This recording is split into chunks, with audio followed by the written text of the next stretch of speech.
प्यारे दोस्तों, जैसे कि इस कहानी के पहले भाग में आपने देखा था कि मीनू चिड़िया अपने घर में नया पंखा लेकर आई थी और मीनू चिड़िया के पंखे को देखकर कालू कौवा और रानी कौवी भी उसके घर में आ गए थे। वे दोनों तो मीनू चिड़िया के घोंसले में सो गए थे। बेचारी मीनू चिड़िया और मानू चिड़ा रात भर एक कोने में सो जाते हैं।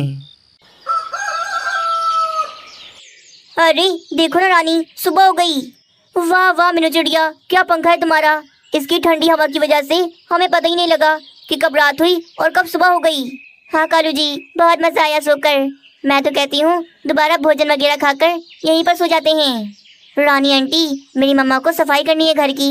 आप दोनों नहीं जाएंगे तो मम्मा सफाई कैसे करेंगी। अरे बाप रे, कैसे मेरा पंखा चल रहा है। अगर ये ऐसे ही चलता रहा तो ये तो खराब हो जाएगा जल्दी। क्या करूँ, कालू कौवे और रानी कौवी को यहाँ से जाने का कैसे बोलूँ। कालू कौवे, बुरा नहीं मानना, पर तुम दोनों को यहाँ से अभी जाना ही पड़ेगा। तुम दोनों अगर नहीं जाओगी तो मैं अपने घर की सफाई कैसे करूँगी। हाँ हाँ मीनू चिड़िया, कोई बात नहीं। चलो रानी, अब हम चलते हैं यहाँ से। थोड़ी देर के बाद जब मीनू चिड़िया सफाई कर देगी तो हम वापस आ जाएंगे। कालू कौवा और रानी कौवी ये बोलकर वहाँ से अपने घर चले जाते हैं। हाँ चले गए। अब अपने इस पंखे को बंद करके इसे थोड़ा आराम देती हूँ। मीनू चिड़िया अपना पंखा बंद कर देती है। उधर कालू कौवा और रानी कौवी तो सारे पक्षियों को आकर मीनू चिड़िया के पंखे के बारे में बताते हैं। आगे की कहानी देखने से पहले वीडियो को एक लाइक जरूर कर दें। क्या वाकई में कालू कौवे, तुम दोनों मीनू चिड़िया के घर में जाकर उसके पंखे के सामने ठंडी हवा में सोए। वाह भाई, तुम दोनों को तो बहुत ही मजा आया होगा। हाँ यार, बहुत मजा आया। पता ही नहीं चला कल दोपहर में सोए थे और आज सुबह उठे। क्या ठंडी ठंडी हवा थी उसके पंखे की।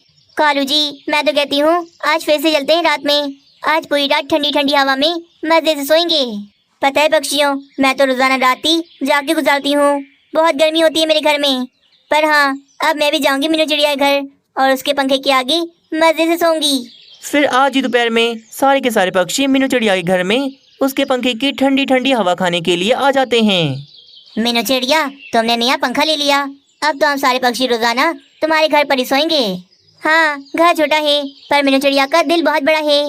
क्यों मीनू चिड़िया, हम सो जाए ना तुम्हारे घर पर। बताओ ना मीनू चिड़िया, हम सारे पक्षी तुम्हारे घर में आराम से सो सकते हैं।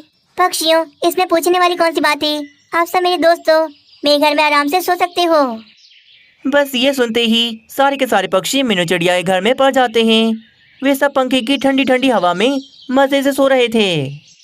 जंगल के पक्षी तो बेशर्म हो गए थे।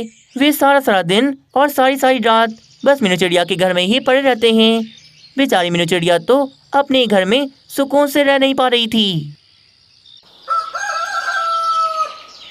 मम्मा, जब से आपने नया पंखा लिया पक्षी तो हमारे घर में ही आ गए सारे। वे सब तो सारा सारा दिन और सारी सारी रात हमारे घर में ही पड़े रहते हैं। कोई जाता ही नहीं हमारे घर से। हाँ मीनू चिड़ी, मैं तो खुद बहुत ज़्यादा परेशान हूँ। सामने से उन पक्षियों को बोल भी नहीं सकती कि हमारे घर से चले जाएं। ये सारे पक्षी तो बेशर्म हो गए, उन्हें हमारा बिल्कुल ख्याल नहीं। कुछ दिन फिर यूं ही गुजर जाते हैं। पक्षी तो मीनू चिड़िया के घर से जा ही नहीं रहे थे, जिसकी वजह से मीनू चिड़िया और मानू चिड़ा बहुत ज़्यादा परेशान हो गए थे। एक दिन फिर बहुत ज़्यादा पंखा चलने की वजह से आखिरकार वे पंखा अब खराब हो जाता है। हाय रे, ये मेरे पंखे को क्या हो गया। अभी नया तो लिया था मैंने, इतनी जल्दी मेरा ये पंखा खराब कैसे हो गया। बाप रे, मीनू चिड़िया पंखा खराब हो गया। क्या मजे से सारा सारा दिन और सारी सारी रात हम पंखे की ठंडी हवा में बैठे रहते थे। अब हमें दोबारा से गर्मी में सड़ना पड़ेगा। क्या मीनू चिड़िया, थोड़ा महंगा वाला लेना था ना पंखा। देखो सस्ता वाला लिया ना तो इतनी जल्दी खराब हो गया। सारे बेशर्म पक्षी मीनू चिड़िया को ही बातें सुना रहे थे कि जैसे मानो इन्हीं पक्षियों ने मीनू चिड़िया को ये पंखा खरीद के दिया हो। फिर अगले दिन सुबह मीनू चिड़िया अपनी माँ के घर पर आती है और उसे सारी बात बताती है। अरे बेटी, तो बिल्कुल पागल है पागल। देख जरा मेरे पक्षी कितने चालाक हैं। ना उनकी बिजली खर्च हो रही है ना पैसा। रोजाना तेरे घर में पड़े रहे, पंखा चला चला कर आखिरकार तेरा पंखा खराब कर दिया। किसी ने की तेरी मदद, सब चले गए ना तुझे छोड़कर। पक्षियों को चाहिए था कि तुझे एक नया पंखा खरीद के देते। हाँ माँ, तुम ठीक कहती हो। मैं उन पक्षियों की चालाकियों को बस समझ नहीं पाई। मीनू चिड़िया की माँ फिर मीनू चिड़िया को एक पंखा लाकर देती है। ये ले मीनू बेटा, ये पंखा ले जा, मेरे घर में एक्स्ट्रा पड़ा हुआ है। पर हाँ, अब की बार किसी पक्षी को अपने घर में बिल्कुल नहीं आने देना। मीनू चिड़िया फिर उस पंखे को गाड़ी पर रखकर अपने जंगल ले जाती है। पर अब की बार भी वे पक्षी मीनू चिड़िया का वे पंखा देख लेते हैं। चलो चलो पक्षियों, मीनू चिड़िया ने नया पंखा ले लिया। चलो चलते हैं, दोबारा से जाकर मीनू चिड़िया घर में ठंडी ठंडी हवा खाते हैं। कुछ ही देर में सारे पक्षी फिर से मीनू चिड़िया के घर में आ जाते हैं। पक्षियों देखो, मैं फिर से नया पंखा ले आई। मीनू चिड़िया इसे चलाओ दो, रुको बल्कि मैं चलाता हूँ इसे। कालू कौवा जैसे ही पंखे को ऑन करने के लिए उसे हाथ लगाता है तो उसे जोरदार शॉक लगता है। हाय रे कालू कौवे, तुम्हें क्या हुआ? मीनू चिड़िया, करंट लगा, बहुत जोर से करंट लगा मुझे। क्या कालू कौवे, तुम एक पंखा भी नहीं चला सकते? हटो पीछे, मैं चलाता हूँ इसे। तोता भी उस पंखे को हाथ लगाता है तो उसे भी जोरदार करंट लगता है। लो भाई, लगता है मेरा ये पंखा भी खराब हो गया। चलो पक्षियों, तुम सब मुझे पैसे दो ताकि मैं नया पंखा ले लूं। क्या हम दे पैसे? मीनू चिड़िया क्या बोल रही हो? हम कहाँ से देंगे पैसे?